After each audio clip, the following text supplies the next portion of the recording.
Vamos abrir a palavra do Senhor no livro de Efésios, capítulo 5. Nós vamos ler do verso 1 até o 21. Leiamos então a palavra do Senhor. Sede, pois, imitadores de Deus como filhos amados, e andai em amor como também Cristo nos amou e se entregou a si mesmo por nós, em oferta e sacrifício a Deus em cheiro suave. Mas a fornicação e toda a impureza ou avareza nem ainda se nomeiem entre vós como convém a santos. Nem torpezas, nem tolices, nem zombarias, que não convém, mas antes ações de graça. Porque bem sabeis isto, que um fornicador, ou impuro, ou avarento, o qual é idólatra, tem herança no reino de Cristo e de Deus. Ninguém vos engane com palavras vãs, porque por essas coisas vem a ira de Deus sobre os filhos da desobediência. Porquanto não sejais seus companheiros. Porque noutro tempo eres trevas, mas agora sois luz no Senhor. Andai como filhos da luz. Porque o fruto do Espírito está em toda bondade e justiça e verdade, aprovando o que é agradável ao Senhor. E não comuniquei com as obras infrutuosas das trevas, mas antes condenai-as, porque o que eles fazem em oculto, até dizê-los, é torpe. Mas todas essas coisas se manifestam, sendo condenadas pela luz, porque a luz a tudo manifesta. Por isso diz: desperta tu que dormes, e levanta-te dentre os mortos, e Cristo te esclarecerá. Porquanto, vede prudentes como andais, não como os nécios, mas como os sábios, remindo o tempo, porquanto os dias são maus. Por isso não sejais insensatos, mas entendei a qual seja a vontade do Senhor. E não vos embriagueis com vinho em que há dissolução, mas enchei-vos do Espírito, falando entre vós com salmos e hinos e cânticos espirituais, cantando e salmodiando ao Senhor no nosso coração, dando sempre graças por tudo a nosso Deus e Pai, em nome de nosso Senhor Jesus Cristo, sujeitando-vos uns aos outros no temor de Deus. Amém? Vamos lá, então.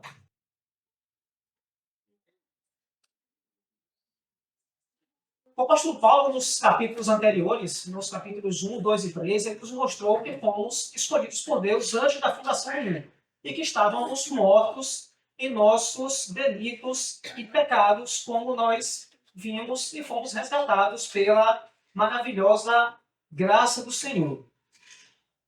Parece que agora no capítulo 4, Paulo desce, digamos, um pouco mais ali, né, das alturas doutrinárias para o duro chão da vida cotidiana.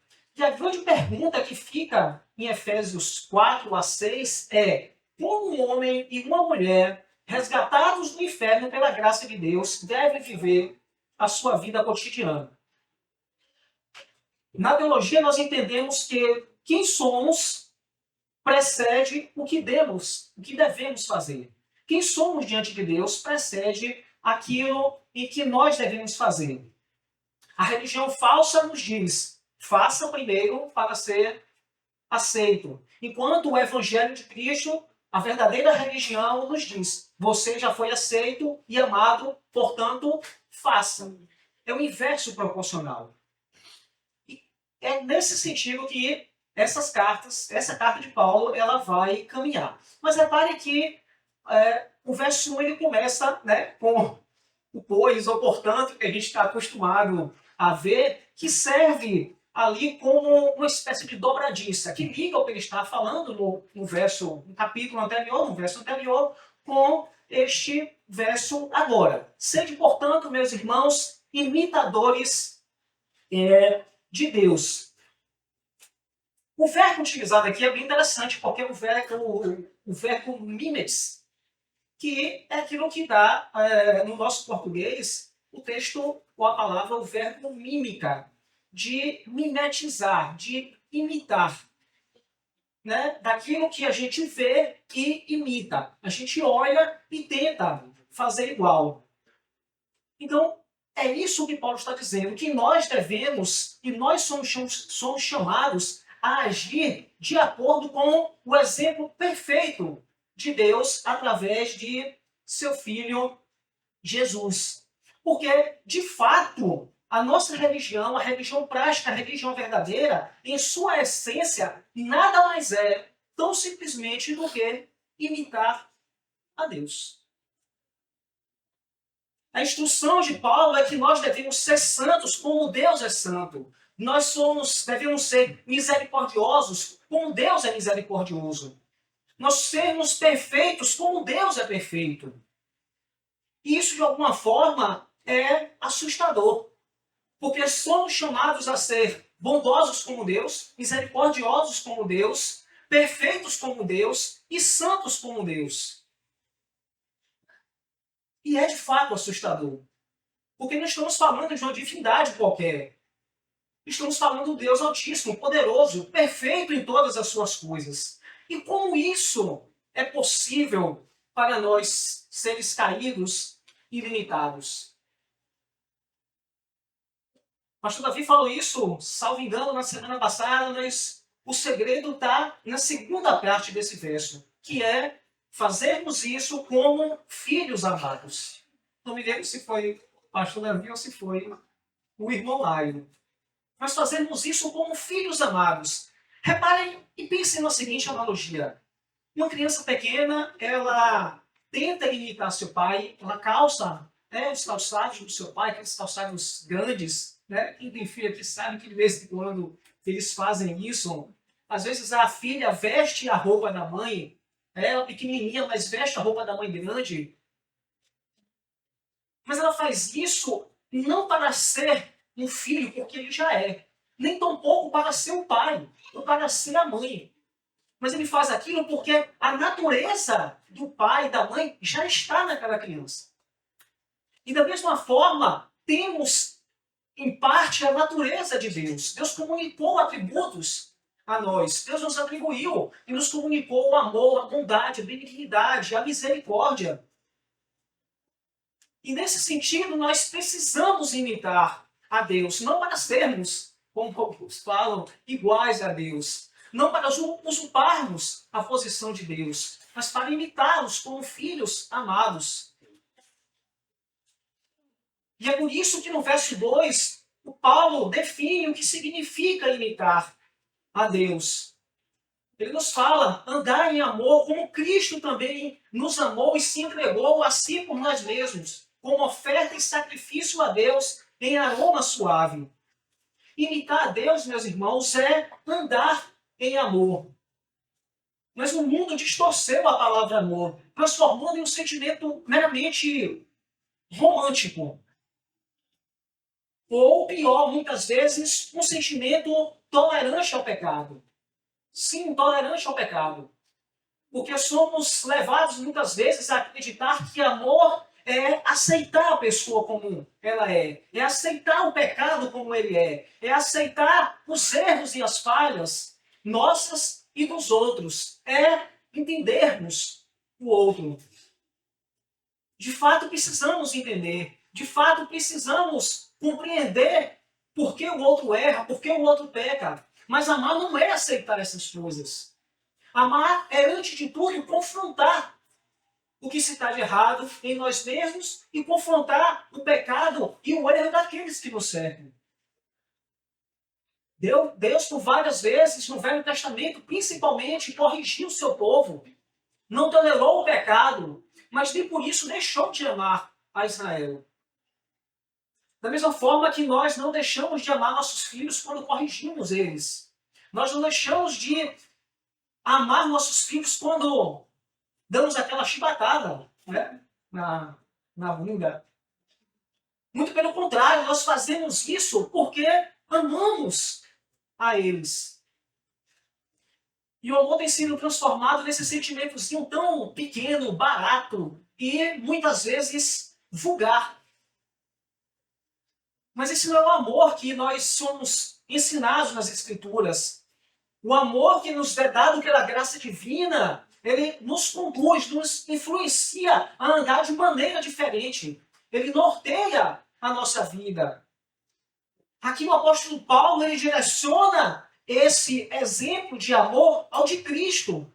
Aqui nós cristãos somos compelidos, não sugeridos, mas compelidos a imitar.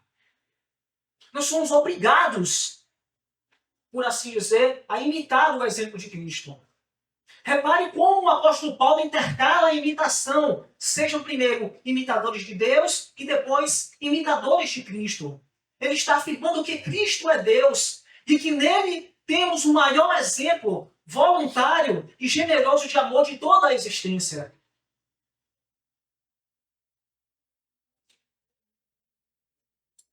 Ao meditarmos de forma mais profunda, somos convidados a mergulhar no coração do Evangelho, que é, como eu disse, a imitação de Deus.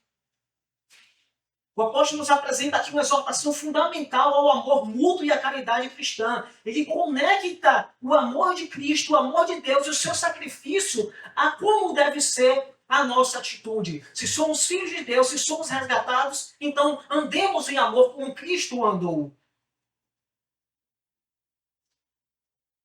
Os seus filhos devem imitar o seu Senhor, devem agir como o seu Senhor, devem imitar o exemplo supremo e maior que foi o exemplo do nosso Senhor Jesus Cristo.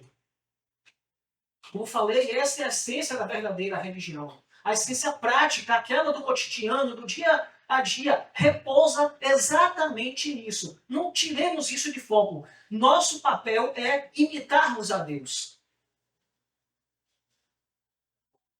Assim como os filhos amados costumam a se assemelhar aos pais nas características e traços, disposições da mente, no caráter, assim também somos obrigados, como os filhos de Deus, a sermos semelhantes a Ele. E refletindo de maneira especial no seu amor, na sua bondade, na sua misericórdia e em algo que é muito difícil para nós, na nossa prontidão para perdoar. E perdoar, de fato, não é difícil. Ou, de fato, não é fácil. Perdoar não é simplesmente falar, eu te perdoo, mas não quero te ver mais. Eu te perdoo, mas onde você estiver, eu não quero estar lá. Eu te perdoo, mas se você precisar de mim, eu não te ajudo. Eu te perdoo, mas se você está atravessando a rua, eu vou para o outro lado. Isso não é perdão. Se somos convidados, se somos chamados a andar em amor, somos também chamados a perdoar. E somos chamados a perdoar como Cristo perdoou, como Deus perdoou. Imagine se Deus fosse nos perdoar como a gente perdoa os outros. Imagine se Deus fosse tratar o perdão com a gente como nós perdoamos as pessoas. Estaríamos todos fulminados, mortos. Porque o nosso perdão é complicado. Imagine Deus olhando e eu perdoar Israel, mas não quero ver Israel mais nunca na minha vida. Onde estaríamos nós agora?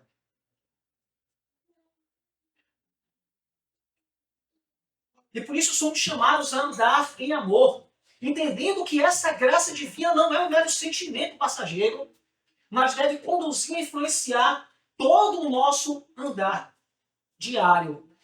O amor deve estar absolutamente em todas as nossas ações da vida. Exatamente por sermos todos participantes e merecidos do amor de Deus, é que somos constrangidos, compelidos a amar os outros com a mesma maneira e da mesma intensidade.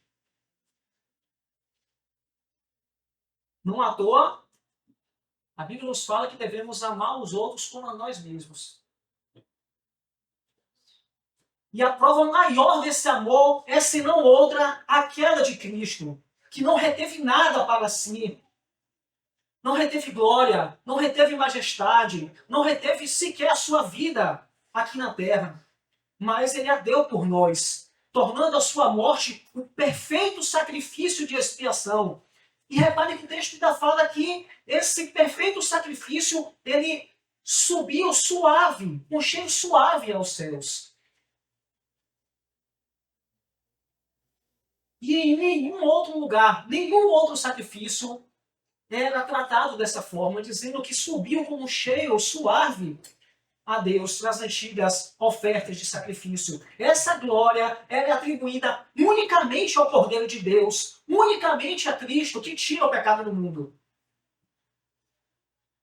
Portanto, o seu exemplo de amor e entrega sacrificial deve prevalecer sempre em nós. levando-nos a imitar a Deus sempre, sempre, nosso cuidado, com a nossa devoção, em todos os dias, em todos os momentos. Mas repare que, a partir do verso 3, Paulo muda a direção agora. Ele faz agora um contraste violento com o verso anterior. A cidade de Éfeso era um centro de culto terrível. A deusa Diana, também conhecida como Artemis. Era um antro de prostituição cultural e depravação. E Paulo começa tratando no verso 3 sobre isso. Ele fala, mas a impudícia e toda sorte de impureza ou cobiça nem sequer se nomeiem entre vós. E a impudícia mesmo, não é imundícia aqui não, vi a impudícia mesmo. Esse nomezinho estranho. A palavra aqui, no grego, é porneia, de onde vem o nosso termo em português de pornografia. Dentre outras coisas, e nós não vamos nos aprofundar disso, mas dentre outras coisas, está aqui dentro desse contexto, dentro dessa palavra, a relação homossexual e as relações fora do casamento. E ele acrescenta cobiça a isso, que é o desejo insaciável de ter mais, e ter mais, e ter sempre, e não se contentar com aquilo que tem. Percebam aqui, irmãos, que o sexo e o dinheiro, eles estão juntos sempre. Não que o dinheiro e o sexo sejam ruins, não é isso. Deus os fez e abençoou eles.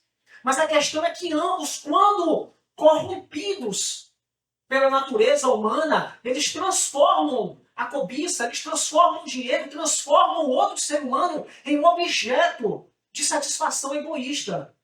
Era o que o pessoal ali em Éfeso muito fazia nas suas rituais de prostituição e rituais ao deus Baco, que a gente vai ver um pouco mais à frente. O apóstolo Paulo fala que isso sequer nem deveria ser nomeado, nem deveria ser alvo da discussão entre os cristãos. Deveria ser algo impensável no meio de Deus. E é justamente o que muitas rodas de amigos crentes são esses os assuntos que se discute. O fulano, a fulana, o Beltrano, como ele é, como ela é, o que deixou de fazer. Paulo diz que isso jamais deveria sequer ser cogitado entre pessoas nascidas de novo. É por isso que temos aqui uma exortação fundamental para a caminhada cristã, e apresentando uma preocupação contra a toda forma de impureza para as nossas vidas. Não somente o praticar, mas também debater, discutir, estar em rodas onde essas coisas são debatidas e discutidas. Paulo nos mostra claramente que as paixões imundas elas devem ser subjugadas para que o amor santo de Deus possa prevalecer em nossas vidas. Para isso, ele nos adverte a evitar a prostituição, como eu falei aqui no sentido mais amplo, as relações fora do casamento, que inclui, mas não se limita somente a isso, mas também a desejos impuros, que infelizmente eram bastante comuns entre os gentios, infelizmente é bastante comum em nosso meio, e tristemente em muitos meios evangélicos. Volta e meia nós temos conhecimento de reuniões que deveriam engrandecer a Deus, elas são conhecidas por serem locais que faz vergonha até para os crentes.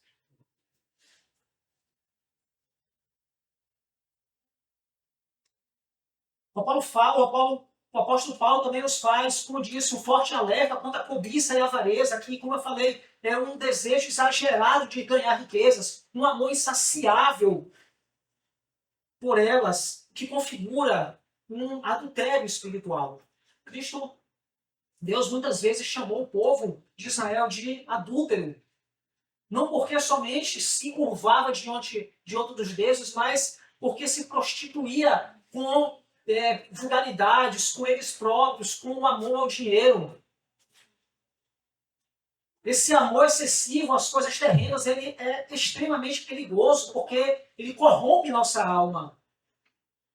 A alma que deveria estar desposada como igreja e noiva do amado se afasta dele quando nós amamos mais essas coisas. E é exatamente por esse motivo que muitas vezes as pessoas mundanas, aqueles homens e pessoas carnais, os não cristãos, são chamados de adúlteros na Bíblia. E diante da gravidade disso tudo, o apóstolo Paulo exige que esses pecados devam ser temidos e detestados da forma mais intensa possível por nós. Por isso que ele fala que essas práticas nem ainda se devem nomear entre nós como convém a santos. E nem conversação torpe, nem palavras vãs ou chorradices, coisas inconvenientes, antes, pelo contrário, com ações de graça. Paulo não fala sobre chorraquices. Às vezes eles usam os linguajares que é para a gente ter que ler com o dicionário amado. É uma palavra que, no original grego, ela às vezes é tratada como a arte de debater. Aristóteles faz até assim, uma espécie de virtude em relação a isso. Ele fala da virtude da chorraquices. Mas o sentido aqui, segundo alguns estudiosos, é que essa chorraquices aqui, parece que estava alunas, não era o debate simplesmente de coisas boas e agradáveis, mas um debate vão. Aqueles debates, aquelas conversas em que tem mais o intuito de envergonhar o outro, de colocar o outro, expor a outra pessoa, do que simplesmente debater ou conversar coisas interessantes. O apóstolo Paulo fala que essas conversas elas não convêm. E não se trata aqui apenas de uma mera conveniência social, mas está ligado na raiz dessas conversas, no qual é o objetivo dessas conversas.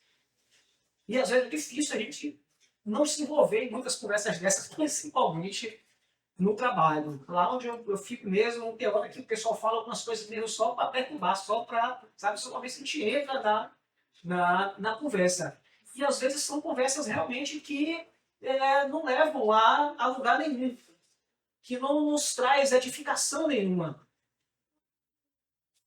E para substituir essa linguagem mundana, para substituir essas chocarrices, o apóstolo Paulo nos dá um caminho diferente, um caminho superior e santificado. Ele fala, antes, pelo contrário, andemos em ações de graça. A alegria do cristão deve ficar bem longe desse humor obsceno e profano que nós estamos acostumados a ver todos os dias. Para que possamos nos deleitar, que a nossa mente possa se deleitar em Cristo Jesus. E nos lembrarmos verdadeiramente da sua bondade, da sua misericórdia, louvando a Deus por essas coisas, louvando a Deus todos os dias. O nosso dever diário é aproveitar todas as oportunidades possíveis para apresentar ações de graças a Deus pela sua infinita bondade e misericórdia que Ele tem derramado sobre nossas vidas. Aquelas coisas pequenas, não levantar, não comer, não se vestir. Quantos de nós agradecemos hoje a Deus porque tivemos o que comer? Quantos de nós agradecemos a Deus hoje porque conseguimos falar, porque não estamos doentes? Porque nós levantamos e vimos nossos parentes, nosso esposo, nossa esposa, nossos filhos. Porque temos uma TV, porque temos gás para fazer a nossa comida.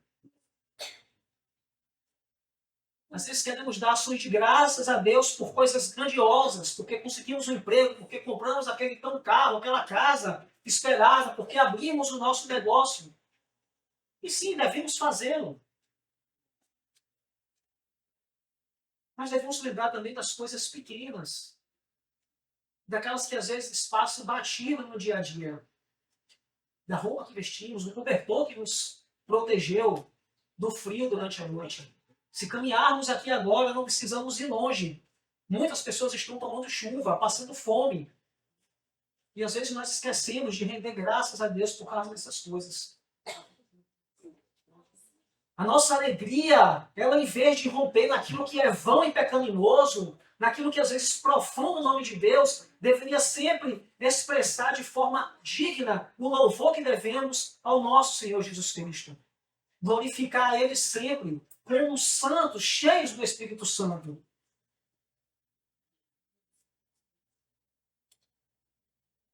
E como Paulo não deixa, né, como a gente costuma falar aqui, pontas soltas, ele continua falando das consequências de todas essas coisas. Repare que no verso 5 ele é categórico para afirmar que nenhum ser, nenhum homem, mulher, criança, impuro ou avarento herdará o reino de Deus. A figura do avarento aqui é muito reveladora. Alguns entendem que ela se trata de uma pessoa libertina, lasciva, que se entrega às concupiscências desprezíveis, que era marcas ali de uma pessoa, né, do indivíduo que era pagão, que era idólatra. Mas há quem entenda que, em seu sentido essencial, é aquela pessoa dura de coração. Os epicureus, por exemplo, na época, né, lá, fazer igual lá no tempo dos bolinhas, né, eles tinham a si próprio como Deus, como seu Deus.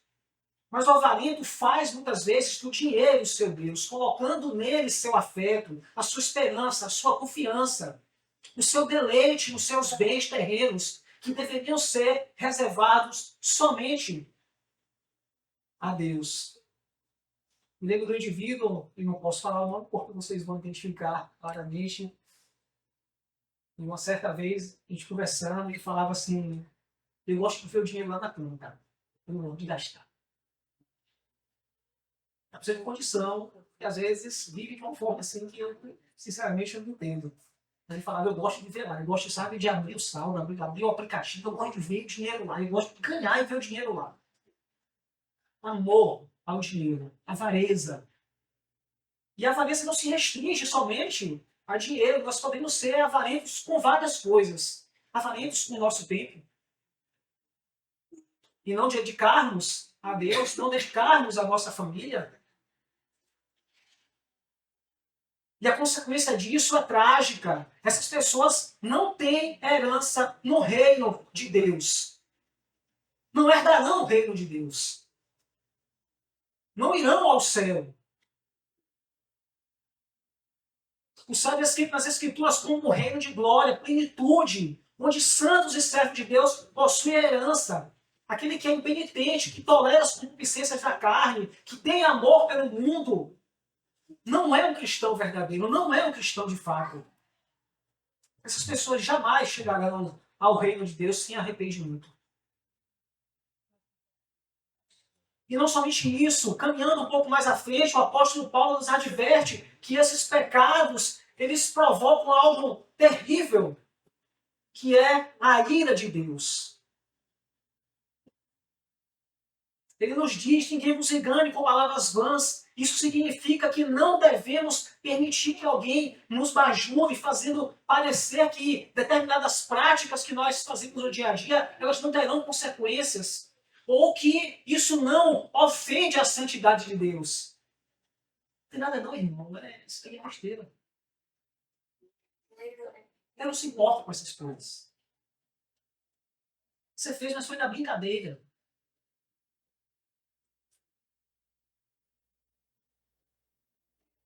A gente pensa nisso. Nós somos tolerantes com aquilo que ofende a santidade de Deus. Essas coisas não sairão impunes. Foi exatamente com essa conversa, que nossos pais no Éden foram enganados.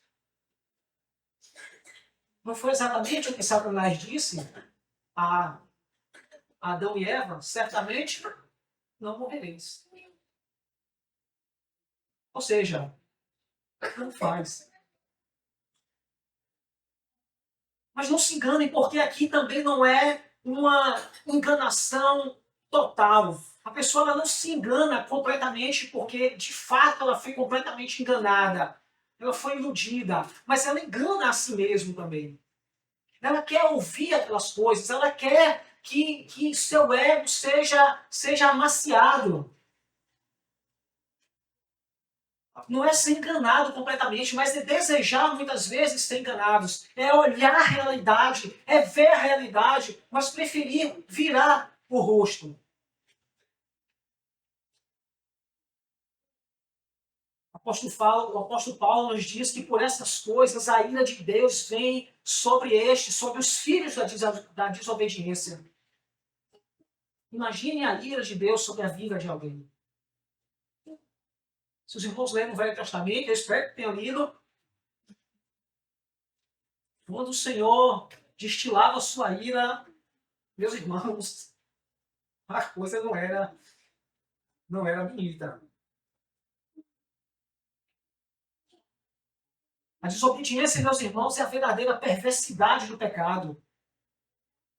A ira de Deus vem sobre essas pessoas por causa do pecado delas. Às vezes, vem nesse mundo. Às vezes, nesse mundo. Mas a certeza é que no mundo vindouro não falhará. Diante de tudo isso, fica a grande reflexão para os nossos corações e para o nosso andar diário. A gente ousa fazer pouco daquilo que nos coloca embaixo da ira de Deus? Refletimos sobre isso? Todos nós prestaremos contas das nossas almas. O evangelicalismo moderno está cheio, como os irmãos sabem, de falsas garantias. Homens e mulheres com corações imundos, prostituição, adultério contínuo, sonegação de imposto, amantes do dinheiro, e ainda assim se intitulam crentes. Pessoas que durante o dia estão pensando em destruir outras, que estão pensando em destruir seus colegas de trabalho, que estão pensando em mal sobre os outros, que estão pensando em destruir, que são maldizentes durante todo o seu dia, à noite, no domingo, estão dentro da igreja ou das igrejas, levantando a mão e cantando louvores a Deus. A verdade é que se não há mudança, é porque não houve arrependimento contínuo. E se não houve arrependimento contínuo, meus irmãos, não há salvação. Cada um examine a si próprio e veja seu coração como está. Tenhamos cuidado com os pregadores modernos que nos prometem paz onde não há. Com os livros de teologia que minimizam a santidade de Deus e transformam Jesus ali num terapeuta cósmico que afaga, que amacia o nosso ego. O pecado, meus irmãos, atrai a ira de Deus. Não brincamos. Não sejamos negligentes com aquilo que fez com que o nosso Senhor Jesus Cristo morresse na cruz por nós. Não sejamos participantes com estes dessas coisas.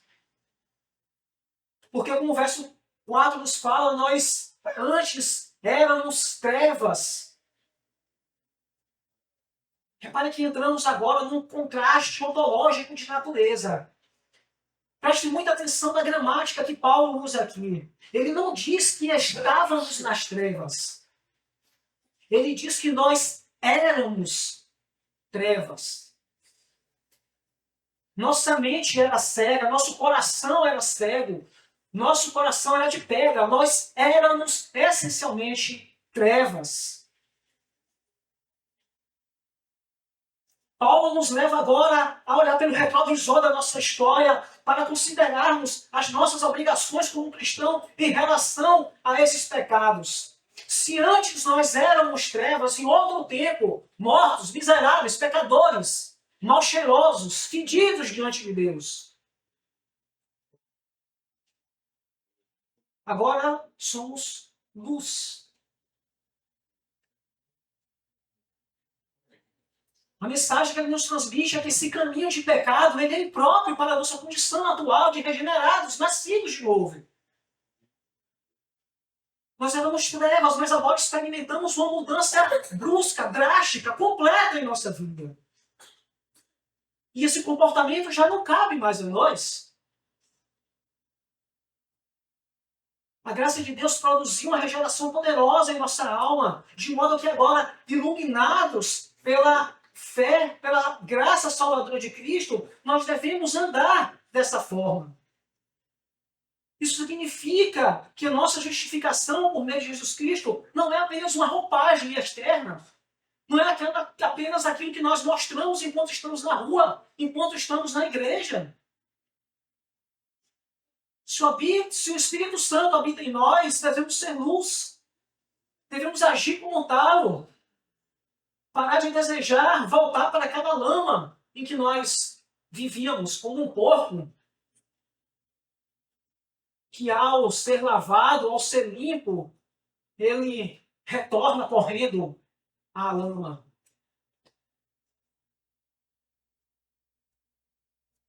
Porque a verdadeira luz, meus irmãos, não é uma experiência, sabe, mítica ou mística de arrepiar o corpo, como nós ouvimos falar.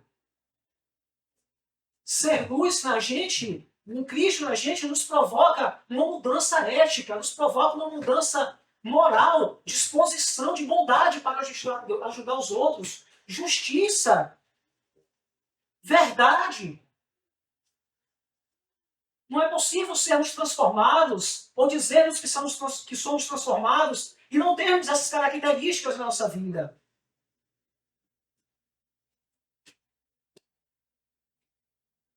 Para isso, Paulo nos chama mais uma vez, no verso 9, a provar sempre o que é agradável. É interessante como a palavra provar aqui era usada para testar se moedas eram genuínas. Então, o cristão ele não vive, sabe, no piloto automático, né? Não é liga aqui, né? A gente tem ali no carro, bota o piloto automático e tira o pé do acelerador e deixa a vida levar. Nós precisamos ter uma mente discerniosa, examinar todas as coisas pelas óticas, pelas lentes da Escritura. Por isso nós somos chamados, exortados sempre a provar o que é agradável não a nós. Não a mim, não a você. Agradável aquilo que é ao Senhor. Uma vida reta, uma vida digna, uma vida que agrada a Deus. Nós devemos abandonar a pergunta egoísta e miserável da nossa geração, que é o que isso me faz sentir. Eu não estou sentindo. Eu fui para o culto, mas eu não senti nada. Eu não senti aquele arrepio na coluna. Nós somos chamados a refletir na pergunta isto agrada ao meu Senhor? Isto agrada a Deus? Não precisamos conhecer os detalhes da sujeira do mundo para poder combatê-las. Como é utilizado, né? Fingir de touros para ganhar os touros. Então eu vou ser um touro. Não é isso. Eu vou para a balada porque lá na balada eu vou ser igual a eles, então eu vou evangelizar na balada. Eu vou evangelizar no carnaval. Que legal, né? Não. Apenas uma desculpa de quem quer ir para estar lá. E me perdoe aos que têm a boa intenção, mas como se diz, de boa intenção o inferno está assim. Porque, me corrijam o nome se não estiver enganado, Uzá, quando tentou pegar a arca, ele estava cheio de boas intenções. Quando a arca caiu e ele foi pegar, e ele foi fulminado, morto pelo Senhor na hora. Ele estava cheio de boas intenções. Mas desobedeceu a Deus. Nosso dever é sempre testificar de maneira prudente contra o pecado. Sermos luz.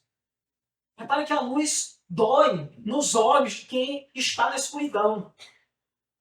Mas é a única coisa que pode salvar. É a única coisa que pode fazê-los ver.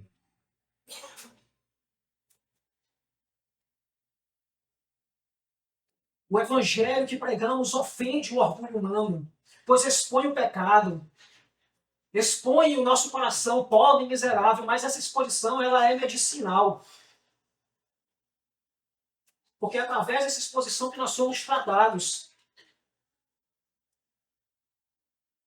Se alguém aqui está com a consciência cauterizada, adormecida espiritualmente, brincalhão com o pecado, esse é o momento. Ouça a voz de Deus, ouça a voz do Espírito Santo, desperta, levante-se, saia dessa cova espiritual, corra para Cristo.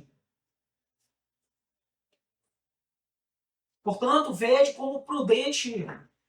prudentemente como andais, não como necios, e sim como sábios, remindo o tempo, porque os dias são maus. O nécio é aquela pessoa que rejeita a ordem moral estabelecida por Deus. Esse pode viver de acordo com suas próprias regras. Em contrapartida, nós somos chamados a andar como sábios. Isto é, como pessoas abençoadas por Deus, dotadas de sabedoria que vem do alto. E aí fica uma pergunta. Como você tem gasto suas horas? E fica uma pergunta para mim. Como tenho gasto as minhas horas?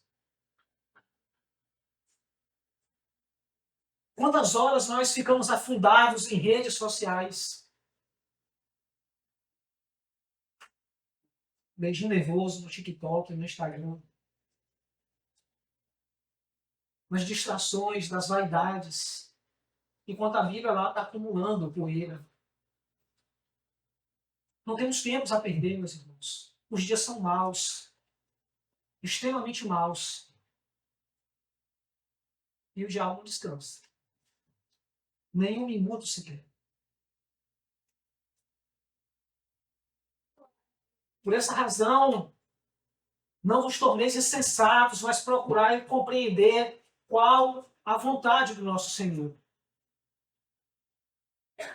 E aqui um ponto fundamental. Porque a vontade de Deus, às vezes, é vista como, sabe, um mistério astrológico em que somente alguns sabem qual é a vontade de Deus. Aqueles iluminados espiritualmente, os que caminham com asas espirituais no mundo, sabe, espiritual, em que só eles têm a tradução correta, somente eles sabem com a vontade de Deus, e parece que ali que são seres, sabe, perfeitos, que estão ali a guiar todo mundo. Intocáveis. A vontade de Deus é esta. A palavra de Deus revelada. As Sagradas Escrituras. Não é a visão de fulano, nem a visão de Beltrano, nem ninguém que subiu ao terceiro céu ou foi às 7 camadas do inferno de Dante e viu isso ou viu aquilo outro. Porque, embora pareça engraçado, a gente vê isso e vê muito. E uma conversa, certa vez, me lembro de um amigo conversando comigo e ele me falou, conversando com outra pessoa, sabe? Ele falou, mas você não entende dessas coisas porque você não conhece o mundo espiritual. Eu comigo lá, eu sei como é que é. Não é força de expressão, não. A conversa foi essa mesmo. A gente não sabe se chora ou se dá risada, porque é trágico. Enquanto a palavra de Deus está aqui revelada, acessível a nós, em sensatez, ignorar as Escrituras e confiarmos em nosso próprio coração, confiarmos nos nossos sentimentos, confiarmos na experiência sensorial. Porque se eu não senti nada, se eu não me arrepiei, se alguém não pulou, se alguém não gritou, se alguém não disse que estava vendo anjos, é porque o Senhor não estava presente no culto. E nos tornamos insensatos, nécios, ignorantes. Porque ao invés de darmos ouvido à revelação da palavra de Deus que nos foi dada, escrita, nós damos muito mais valor às experiências que nos contam ou àquela experiência que nós tentamos ter no dia a dia.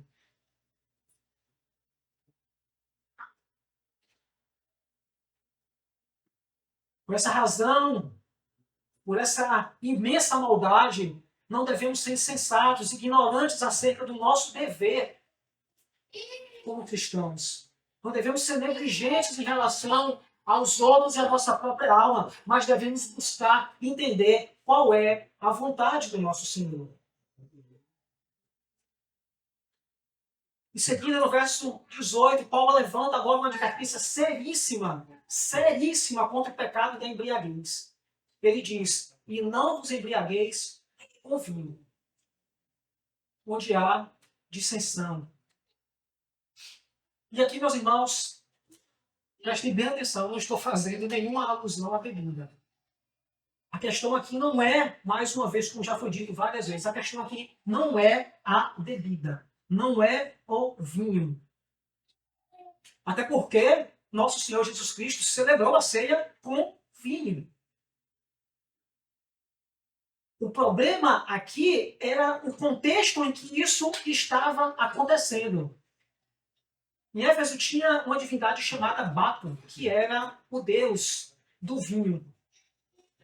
O que acontecia aqui era que eles se embriagavam mesmo com vinho, bebiam, se embriagavam de modo que aquela embriagaz fazia com que aqueles sentimentos eles extravasavam, eles deixavam se extravasar pela embriaguez, perdiam a noção. E aí existia todo tipo de imundícia nesses rituais.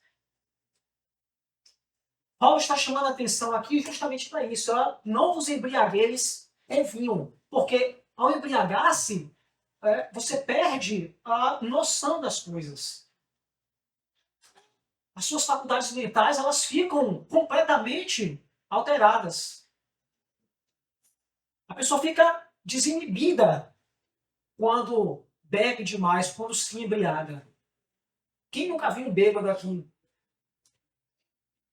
Seja por doença em que a pessoa realmente está em uma situação degradante, ou seja, aquele mesmo que não fique naquela situação, mas ele fica eufórico e faz coisas que não deveriam.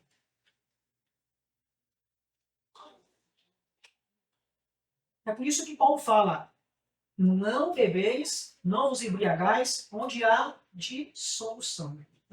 Contenda. Reuniões de famílias que se tornam, às vezes, verdadeiros caos, brigas, por causa de bebida. E mais uma vez, o problema não é a bebida, não é pecado a bebida, mas é o uso incorreto que se faz dela.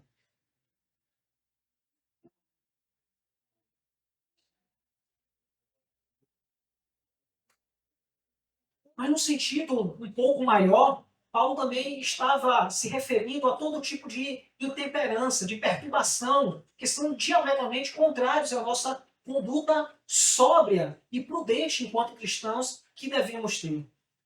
A verdade é que um cristão ele não busca um alívio anestesiando a sua mente com coisas mundanas, mas se entregando ao controle de Deus, ao controle do Espírito Santo. É saturar a nossa mente com a boa e agradável vontade de Deus.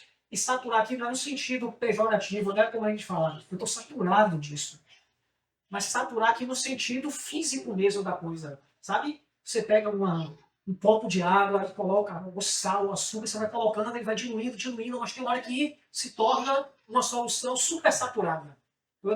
Não derrete mais o sal, porque não tem mais como. É nesse sentido que devemos ter a nossa mente saturada pela vontade de Deus, de modo que façamos a vontade do Senhor e não a nossa. De modo que a vontade de Deus ela esteja de tamanha forma em nós que a gente faça somente a vontade dele.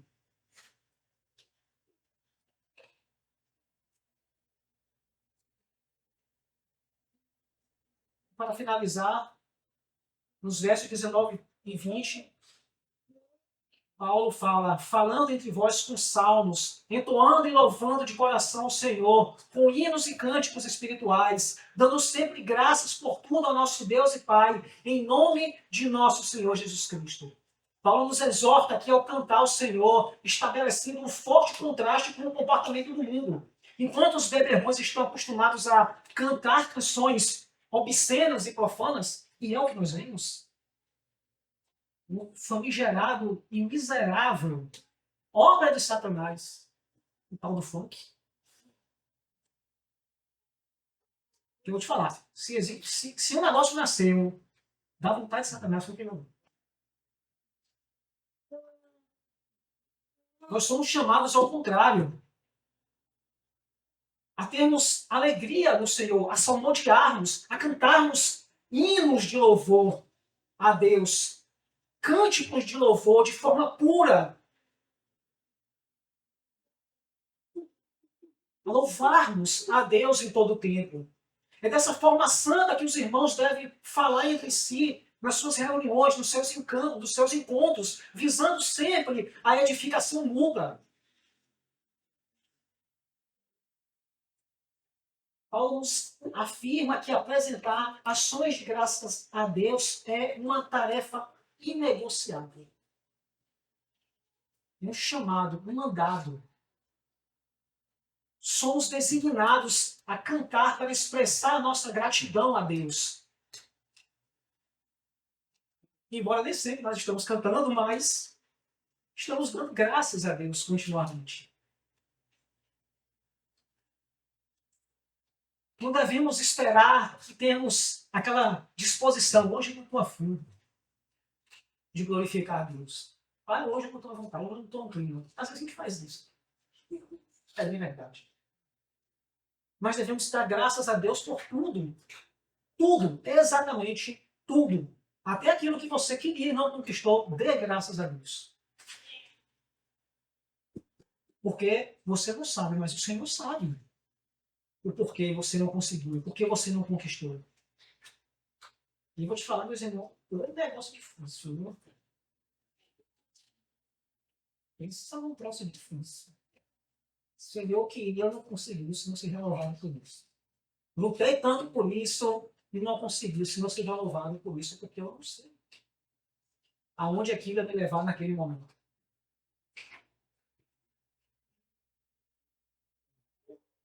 Para finalizar, falei que ia demorar um pouquinho. Passei barulho? Não? Por fim, no verso 21, o apóstolo Paulo nos ensina que existe, e aqui é outra coisa extremamente difícil, submissão mútua, que os cristãos devem ter uns com os outros. Disposição de levar as cargas dos outros. Não nos colocando acima dos outros, nem dominando, nem impondo leis ou cargas injustas, mas nos submetendo uns aos outros. A instrução aqui é que devemos ter um espírito submisso e estar sempre prontos para cumprir todas as obrigações das posições que Deus nos otorgou, que Deus nos deu nesse mundo. E essa sujeição, ela deve ser feita como está no verso, no temor do Senhor. Não é submissão porque é o pastor, não é submissão porque é o irmão, não é porque é submissão porque o irmão é mais inteligente, ou porque o irmão é melhor, ou porque o irmão é pior. É a submissão porque ela é no temor do Senhor. E essa é uma das coisas mais difíceis para a nossa carne, é a submissão mútua. Repare que no Império Romano a hierarquia era baseada no poder e na força. Subjugava os outros. Era submisso muitos aos outros, hierarquicamente, e até nações, outras nações, porque uma era mais poderosa do que a outra. Mas a submissão no reino de Deus, a hierarquia é baseada no serviço. O inverso é servir mais, é doar-se mais, é estar mais disposto a ajudar ao outro. Nos sujeitamos ao outro não porque o outro é mais ou menos digno, mas por reverência a Cristo. Porque, meus irmãos, o orgulho destrói igrejas. destrói igrejas, destrói casamentos. Arrogância destrói igreja, destrói casamentos. E a marca de um crente maduro não é apenas citar grandes nomes do cristianismo, cantar grandes hinos, reunir muita gente em grandes conferências. Não é distribuir comida, mas é pegar a toalha e a bacia e lavar os pés uns dos outros.